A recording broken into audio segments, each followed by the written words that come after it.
തലസ്ഥാന നഗരിയെ അക്ഷരാർത്ഥത്തിൽ ഇളക്കിമറിച്ച സംഭവം. മുഖ്യമന്ത്രി പിണറായി വിജയന് ലഭിച്ച ഒരു പരാതി അദ്ദേഹം DGPക്ക് കൈമാറുന്നു.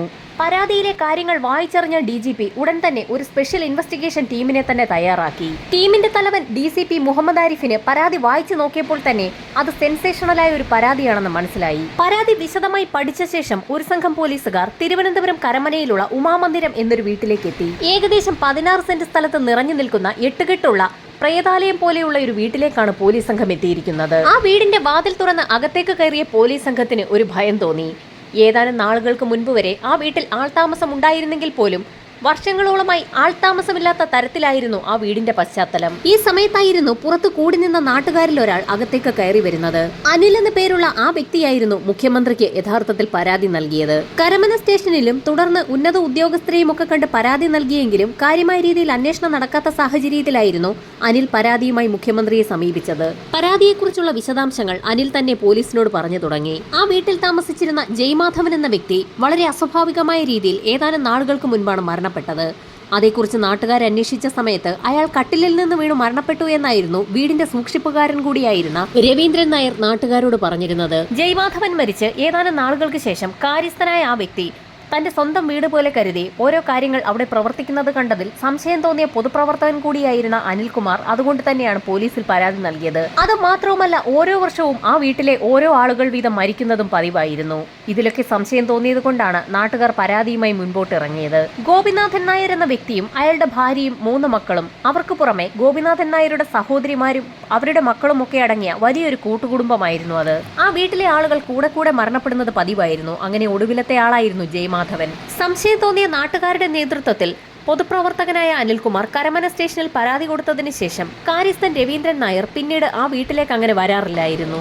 അനിലിനോട് പോലീസ് സംഘം പരാതിയിൽ പറഞ്ഞിരിക്കുന്ന കാര്യങ്ങളൊക്കെ വിശദമായി അന്വേഷിക്കുന്നതിനിടയിലായിരുന്നു ആ വീടിന്റെ കാര്യസ്ഥനായ രവീന്ദ്രൻ നായർ അങ്ങോട്ടേക്ക് എത്തിയത്. അതാണ് കാര്യസ്ഥനെന്ന് അനിൽകുമാർ പോലീസിനോട് പറഞ്ഞതോടുകൂടി രവീന്ദ്രൻ നായരെ അടുത്തേക്ക് വിളിച്ച് പോലീസുകാർ പല കാര്യങ്ങളും ചോദിച്ചു തുടങ്ങി. അവിടെ നിന്നായിരുന്നു സിനിമാ കഥകളെ പോലും വെല്ലുന്ന സംഭവങ്ങളുടെ ചുരുളഴിയുന്നത്. ജയ്മാധവന്റെ മരണം സംഭവിച്ച ദിവസം ഏകദേശം ഉച്ചയോടടുപ്പിച്ചായിരുന്നു കാര്യസ്ഥൻ വീട്ടിലേക്ക് എത്തിയത്.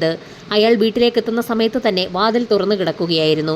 ജയ്മാധവ എന്നുറക്കെ വിളിച്ചുകൊണ്ട് അകത്തേക്ക് കയറിയപ്പോൾ കട്ടിലിൽ നിന്നും താഴെ വീണ് അനക്കമില്ലാതെ കിടക്കുന്ന ജയ്മാധവനെയാണ് കാര്യസ്ഥൻ കണ്ടത്. ഉടൻ തന്നെ സഹായികളെ വിളിച്ചു വരുത്തി ഒരു ഓട്ടോറിക്ഷയിൽ ജയ്മാധവനെ മെഡിക്കൽ കോളേജിലേക്ക് കൊണ്ടുപോവുകയായിരുന്നു. മെഡിക്കൽ കോളേജിൽ 2 ദിവസം ICUവിൽ കിടന്ന ശേഷം ജയ്മാധവൻ മരണപ്പെടുകയായിരുന്നു. പോസ്റ്റ്മോർട്ടം റിപ്പോർട്ടിൽ ശക്തമായി തല തറയിലിടിച്ച് രക്തം കട്ടപിടിച്ചതാണ് മരണകാരണമെന്നാണ് ഡോക്ടർമാർ വ്യക്തമാക്കിയിട്ടുള്ളതെന്നും കാര്യസ്ഥൻ പോലീസിന് മൊഴി നൽകി. ജയ്മാധവനെ അന്ന് ആശുപത്രിയിൽ കൊണ്ടുപോകാൻ സഹായത്തിനായി വിളിച്ച 2 വ്യക്തികളെക്കുറിച്ച് പോലീസ് സംഘം കാര്യസ്ഥനോട് തിരക്കിയറിഞ്ഞു. കരമനയിൽ തന്നെ താമസിക്കുന്ന സഹദേവൻ എന്നും സെന്തിൽ എന്നും പേരുള്ള 2 പേരായിരുന്നു അത്. ഉടൻ തന്നെ ആ 2 പേരെയും പോലീസ് സംഘം വിളിച്ചു വരുത്തുകയും DCP അവരെ വിശദമായി തന്നെ ചോദ്യം ചെയ്യുകയും ചെയ്തു. സഹദേവനെയും സെന്തിലിനെയും ചോദ്യം ചെയ്തപ്പോൾ ചില സ്പെല്ലിംഗ് മിസ്റ്റേക്കുകൾ DCPക്ക് തോന്നി. കാരണം കാര്യസ്ഥന്റെ മൊഴിയുമായി അവയൊന്നും യോജിക്കുന്നുണ്ടായിരുന്നില്ല. പക്ഷേ അവരുടെ സംസാരത്തിൽ നിന്നും ഒരു ഓട്ടോ ഡ്രൈവറായ സുമേഷ് എന്ന വ്യക്തിയെക്കുറിച്ചുള്ള ചില വിവരങ്ങൾ പോലീസിന് ലഭിച്ചു. ഉടൻ തന്നെ സുമേഷിനെ വിളിച്ചു വരുത്തി പോലീസ് ചോദ്യം ചെയ്യൽ ആരംഭിച്ചു. സുമേഷിനെ ചോദ്യം ചെയ്തപ്പോൾ അതുവരെ കേട്ട കഥകളിൽ നിന്നും തീർത്തും വ്യത്യസ്തമായ മറ്റൊരു കഥയാണ് സുമേഷ് പറഞ്ഞത്. പോലീസ് സംഘം ചോദ്യം ചെയ്യുന്ന സമയത്ത് പോലീസിനോട് പറയുന്നതിനായി ചില കാര്യങ്ങളൊക്കെ രവീന്ദ്രൻ നായർ എന്ന കാര്യസ്ഥൻ തന്നെ പഠിപ്പിച്ചു എന്നാണ് ഓട്ടോ ഡ്രൈവർ പോലീസിന് മൊഴി നൽകിയത്. സംഭവം നടന്ന ദിവസം കട്ടിലിൽ നിന്ന് വീണ് ബോധമില്ലാതെ കിടന്ന ജയ്മാധവനെ സുമേഷിന്റെ ഓട്ടോറിക്ഷയിലാണ് കൊണ്ടുപോയതെന്ന് പോലീസ് സംഘം എപ്പോൾ ചോദിച്ചാലും പറയണമെന്നായിരുന്നു കാര്യസ്ഥൻ അയാളെ പറഞ്ഞു പഠിപ്പിച്ചിരുന്നത്. പോലീസ് സംഘത്തോട് ഇത്തരത്തിൽ മൊഴി നൽകുകയാണെങ്കിൽ സുമേഷിന് 5 ലക്ഷം രൂപ നൽകാമെന്നും കാര്യസ്ഥൻ അയാളോട് പറഞ്ഞിട്ടുണ്ടായിരുന്നു. അവിടെ മുതൽ പോലീസ് സംഘം കാര്യസ്ഥനെ സംശയിച്ചു തുടങ്ങി. അന്വേഷണത്തിന്റെ അടുത്ത ഘട്ടമെന്നോണം ജയ്മാധവന്റെ പോസ്റ്റ്മോർട്ടം റിപ്പോർട്ട് വിശദമായി തന്നെ പോലീസ് ഒന്ന് പരിശോധിച്ചു. ശക്തമായി തലയിൽ ക്ഷതമേറ്റതിനെ തുടർന്നാണ് ജയ്മാധവൻ മരിച്ചിരിക്കുന്നത്. ഒന്നുകിൽ ജയ്മാധവന്റെ തലയിൽ ശക്തമായ എന്തോ ഒന്ന് പതിച്ചിട്ടുണ്ട്, അതല്ല എങ്കിൽ കട്ടിലിൽ നിന്ന് താഴെ വീണ സമയത്ത് അതിശക്തമായി തല തറയിൽ ഇടിച്ചിരിക്കുകയാണ്. അപ്പോഴാണ് പോസ്റ്റ്മോർട്ടം റിപ്പോർട്ടിൽ സൂചിപ്പിച്ചിരിക്കുന്ന മറ്റൊരു കാര്യത്തിലേക്ക് DCPയുടെ ശ്രദ്ധപ്പെടുന്നത്. മരണസമയത്ത് ജയ്മാധവന്റെ മൂക്കിൽ ഒരു മുറിവുണ്ടായിട്ടുണ്ട്. സ്വാഭാവികമായും DCPക്കും സംഘത്തിനും സംശയം വർദ്ധിക്കുകയാണ്. കാരണം ഒരാൾ കട്ടിലിൽ നിന്നും തറയിലേക്ക് ശക്തമായി തലയിടിച്ച് വീഴുന്ന സമയത്ത് അയാളുടെ തലയിൽ മുറിവുണ്ടാകാം. പക്ഷേ ഒരു കാരണവശാലും അതേസമയം മൂക്കിന് മുറിവുണ്ടാകാൻ സാധ്യത വളരെ കുറവാണെന്ന് പോലീസിന് വ്യക്തമായി. ഒരുപക്ഷെ അയാൾ കട്ടിലിൽ നിന്നും മൂക്കിടിച്ചാണ് തറയിലേക്ക് വീണതെങ്കിൽ തലയിലെങ്ങനെയാണ് അത്രയും വലിയൊരു ക്ഷതമുണ്ടായതെന്നായിരുന്നു പോലീസിന്റെ സംശയം. കാര്യസ്ഥന്റെ മൊഴി അനുസരിച്ച് അയാൾ വീട്ടിലേക്ക് വരുന്ന സമയത്ത് ജയ്മാധവൻ രക്തത്തിൽ കുളിച്ച് തറയിൽ കിടക്കുകയായിരുന്നു. അത് മാത്രവുമല്ല, അയാൾ ഛർദ്ദിച്ചിട്ടുമുണ്ടായിരുന്നു. ആ സാഹചര്യത്തിലായിരുന്നു സഹദേവനെയും സെന്തിലിനെയും കൂട്ടി ഒരു ഓട്ടോ സംഘടിപ്പിച്ച് ജയമാധവനെ അപ്പോൾ തന്നെ മെഡിക്കൽ കോളേജിലേക്ക് കൊണ്ടുപോയത്. ഈ സമയത്താണ് പോലീസിന് മറ്റൊരു സംശയം തോന്നിയത്. മരണത്തോട് മല്ലടിക്കുന്ന ഒരു വ്യക്തിയെ തൊട്ടടുത്തുള്ള ഒരു ഹോസ്പിറ്റലിലേക്ക് കൊണ്ടുപോകാനേ ഏതൊരു വ്യക്തിയും ശ്രമിക്കൂ. ഇവിടെ ജയമാധവൻ മരണത്തോട് മല്ലടിച്ച് കിടക്കുന്ന സമയത്ത് ആ വീടിരിക്കുന്ന സ്ഥലത്തു നിന്നും നടന്നു പോകാവുന്ന ദൂരം മാത്രമുള്ള PRS ഹോസ്പിറ്റലിലേക്കോ അതിനപ്പുറത്തുള്ള തൈക്കാട് ഹോസ്പിറ്റലിലേക്കോ കൊണ്ടുപോകാതെ എന്തുകൊണ്ടാകാം മെഡിക്കൽ കോളേജിലേക്ക് തന്നെ കാര്യസ്ഥനും കൂട്ടരും കൊണ്ടുപോയതെന്ന് പോലീസിന് സംശയമായി. ജയമാധവന്റെ മരണത്തെക്കുറിച്ച് വിശദമായി തന്നെ പോലീസ് സംഘം അന്വേഷിക്കാൻ തുടങ്ങുന്ന സമയത്താണ് ആ വീട്ടിൽ അതിനു തൊട്ടു മുൻപ് നടന്ന ഒരു മരണത്തെക്കുറിച്ചുള്ള ചില വിവരങ്ങൾ പോലീസിന് ലഭിക്കുന്നത്. ജയമാധവന്റെ ഒരു ജ്യേഷ്ഠൻ ജയപ്രകാശ് എന്ന വ്യക്തി അസ്വാഭാവികമായ രീതിയിൽ മെഡിക്കൽ കോളേജിൽ വെച്ച് മരിക്കുകയായിരുന്നു. അദ്ദേഹത്തെയും കാര്യസ്ഥൻ ഇതേ രീതിയിൽ ഒരു ഓട്ടോയിലായിരുന്നു അന്ന് ആശുപത്രിയിൽ എത്തിച്ചത്. ജയപ്രകാശിന് പുറമെ അയാളുടെ മറ്റൊരു സഹോദരനും സഹോദരിയും അച്ഛനായ ഗോപിനാഥൻ നായരും അവരുടെ അമ്മയും അതിനു പുറമെ ഗോപിനാഥൻ നായരുടെ ഒരു സഹോദരനും ആ വീട്ടിൽ വെച്ച് ദുരൂഹമായ സാഹചര്യത്തിൽ മരിച്ചിട്ടുണ്ട്. ഏറ്റവും ഒടുവിലാണ് ജയമാധവന്റെ മരണം സംഭവിച്ചിരിക്കുന്നത്. തുടരെ 7 മരണങ്ങളാണ് ആ വീട്ടിൽ നടന്നിരിക്കുന്നത്. പോലീസ് സംഘത്തിന്റെ അന്വേഷണത്തിൽ ആ കുടുംബത്തിന് തിരുവനന്തപുരം ജില്ലയിൽ മാത്രം 50 കോടിയുടെ സ്വത്തുക്കൾ ഉണ്ടെന്ന് കണ്ടെത്തി. ആ വീട്ടിൽ ആദ്യം മരണപ്പെടുന്നത് ജയപ്രകാശിന്റെ സഹോദരി ജയശ്രീ ആയിരുന്നു. അവർക്ക് ഒരു പുരുഷനുമായി ബന്ധമുണ്ടെന്നാരോപിച്ച് വീട്ടിൽ വഴക്കുണ്ടാകുന്നത് പതിവായിരുന്നെന്നും അതേ തുടർന്ന് അവർ മരണപ്പെട്ടു എന്നുമൊക്കെയുള്ള ഒരു വാർത്തയായിരുന്നു നാട്ടിൽ പരന്നിരുന്നത്. എന്നാൽ ആ കഥ അധികം നാളൊന്നും ആളുകൾ പറഞ്ഞുകൊണ്ട് നടന്നില്ല. കാരണം ആ വീട്ടുകാർക്ക് പുറം ലോകവുമായി യാതൊരു ബന്ധവുമില്ലായിരുന്നു. അവിടെ താമസിക്കുന്ന ആളുകളൊന്നും അധികം പുറത്തോട്ട് പോലും ഇറങ്ങാറുണ്ടായിരുന്നില്ല. ആകെ നാട്ടുകാരുമായും പുറം ലോകവുമായി ബന്ധമുള്ളത് അവരുടെ കാര്യസ്ഥനായിരുന്ന രവീന്ദ്രൻ നായർക്ക് മാത്രമായിരുന്നു. ആ കുടുംബത്തിന്റെ എസ്റ്റേറ്റുകൾ നോക്കി നടത്തിയിരുന്നതും വീട്ടിലെ കാര്യങ്ങളും ചുറ്റുവട്ടത്തെ കാര്യങ്ങളും നോക്കി നടത്തിയിരുന്നതും വീട്ടിലേക്ക് വേണ്ടുന്ന സാധനങ്ങൾ വാങ്ങിച്ചിരുന്നതും എല്ലാ കാര്യങ്ങളും രവീന്ദ്രൻ നായരായിരുന്നു. അതിനു പുറമെ ലീല എന്ന പേരുള്ള ഒരു ജോലിക്കാരി കൂടി ആ വീട്ടിലുണ്ടായിരുന്നു. ആ കാര്യം അറിഞ്ഞ പോലീസ് സംഘം ഉടൻ തന്നെ ലീലയെ സ്റ്റേഷനിലേക്ക് വിളിച്ചു വരുത്തി ചോദ്യം ചെയ്തു. ജയമാധവന്റെ മരണം നടക്കുന്ന സമയത്ത് ജയമാധവനെ ആശുപത്രിയിലേക്ക് കാര്യസ്ഥനൊപ്പം ഓട്ടോയിൽ താനും കൂടിയാണ് കൊണ്ടുപോയതെന്ന് ലീല പോലീസിനോട് മൊഴി നൽകി. ഇത് കേട്ട പോലീസ് സംഘത്തിന് ആകെ സംശയമായി. കാരണം കാര്യസ്ഥന്റെ മൊഴി അനുസരിച്ച് ജയമാധവനെ അന്ന് ഹോസ്പിറ്റലിലേക്ക് കൊണ്ടുപോയത് അയാളുടെ സഹായികളായ സഹദേവനും സെന്തിലും കൂടി ചേർന്നാണ്. കാര്യസ്ഥൻ പറഞ്ഞ എല്ലാ മൊഴികളും പൂർണ്ണമായും കളവാണെന്ന് പോലീസിന് ബോധ്യമായി. എന്നാൽ അയാളെ കസ്റ്റഡിയിലെടുക്കുന്നതിന് മുൻപായി കൊലപാതകത്തെക്കുറിച്ചുള്ള കൂടുതൽ വിവരങ്ങൾ തിരക്കിയറിയണമെന്ന് പോലീസിന് നിർബന്ധമുണ്ടായിരുന്നു. ആ വീടുമായി ബന്ധപ്പെട്ടുള്ള സ്വത്തുവകകളെക്കുറിച്ച് വിശദമായ ഒരു അന്വേഷണം നടത്താനാണ് പോലീസ് തീരുമാനിച്ചത്. ആ അന്വേഷണത്തിൽ ഞെട്ടിക്കുന്ന ചില കാര്യങ്ങളാണ് വ്യക്തമായത്. അവസാനം മരിച്ച ജയമാധവൻ അയാൾ മരണപ്പെടുന്നതിന് ഏതാനും നാളുകൾക്ക് മുൻപ് തന്നെ എല്ലാ സ്വത്തുക്കളും കാര്യസ്ഥൻ രവീന്ദ്രൻ നായർക്ക് ഇഷ്ടദാനമായി എഴുതി നൽകിയിരിക്കുകയാണ്. ജയമാധവൻ ജീവിച്ചിരിക്കുന്ന സമയത്ത് തന്നെയാണ് വിൽപത്രം രജിസ്റ്റർ ചെയ്തിരിക്കുന്നത്. അത് രജിസ്റ്റർ ചെയ്ത് ഏതാനും നാളുകൾക്ക് ശേഷമാണ് ജയമാധവൻ മരണപ്പെട്ടിരിക്കുന്നത്. അതിന്റെ സത്യാവസ്ഥ അന്വേഷിച്ചപ്പോൾ പോലീസ് സംഘത്തിന് വീണ്ടും ചില ഞെട്ടിക്കുന്ന വിവരങ്ങളാണ് കിട്ടിയത്. യഥാർത്ഥത്തിൽ രവീന്ദ്രൻ നായരുടെ പേരിൽ പൂർണ്ണമായും രജിസ്റ്റർ ചെയ്തിരിക്കുകയല്ല സ്വത്തുക്കളൊന്നും. അത് ഒരു ട്രസ്റ്റിന്റെ നിയന്ത്രണത്തിലാണ്.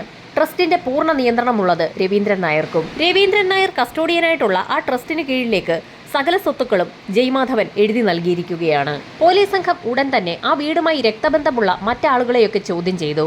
അവർക്കൊക്കെ നേരത്തെ നടന്ന മരണങ്ങളിൽ എന്തെങ്കിലും സംശയമുണ്ടോ എന്നുള്ളതായിരുന്നു പോലീസിന്റെ അന്വേഷണം. ജയപ്രകാശിന്റെയും ജയമാധവന്റെയും മരണങ്ങളിൽ സംശയമുണ്ടെന്ന് ബന്ധുക്കൾ മൊഴി നൽകി. ആ വീട്ടിൽ നടന്ന പല മരണങ്ങളും ബന്ധുക്കളൊക്കെ പത്രത്തിൽ വാർത്ത വന്നതിന് ശേഷമായിരുന്നു അറിയുന്നത്. ആ വീട്ടിൽ നടക്കുന്ന മരണങ്ങളൊന്നും ബന്ധുക്കളെ പോലും അറിയിക്കാറുണ്ടായിരുന്നില്ല. കാര്യസ്ഥൻ രവീന്ദ്രൻ നായർ കസ്റ്റോഡിയനായിട്ടുള്ള ആ ട്രസ്റ്റിന്റെ കീഴിലേക്ക് സ്വത്തുക്കൾ എഴുതി വെച്ചതിനെക്കുറിച്ച് പോലീസ് സംഘം വിശദമായ ഒരു അന്വേഷണം തന്നെ നടത്തി.